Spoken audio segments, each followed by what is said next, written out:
Alhamdulillah, selamat pagi. Hari ini kami buat penghantaran baja Nutrigrow sebanyak 123 kotak.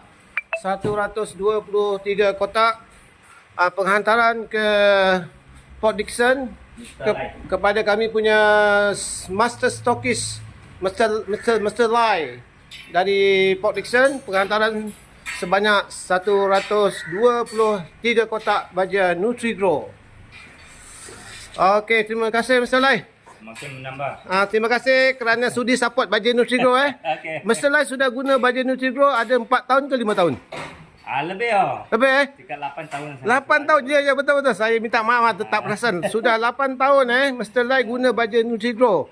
Okey, macam biasa saya nak minta Mr. Lai bagi sikit respon lah.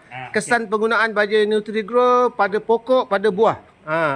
Buah okey. Okey. Lepas tu daun lembut lah. Lembut Okey. Atas dia memang lembut lah. Kalau potong pelepah dia orang cakap macam mana? Lembut lah. Lembut Alhamdulillah. Lagi satu, kalau katakan ada 10 ekar ke 5 ekar ke kalau 10 ekar tu boleh dapat berapa tan Dia purata 1 ekar ada 1 tan lebih lah. Okey, 1 tan lebih lah. Okey, tahniah terbaik. Tinggi. Jadi kalau satu pokok biasa Mr. Lai tabur berapa sudu?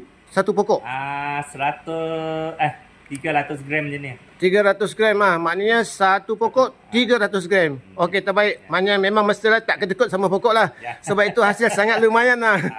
Okey, jadi siapa yang duduk di Port Dickson di Lukut ke di Linggi boleh dapatkan daripada Mr. Lai. Kami baru hantar lah, masih lagi panas-panas.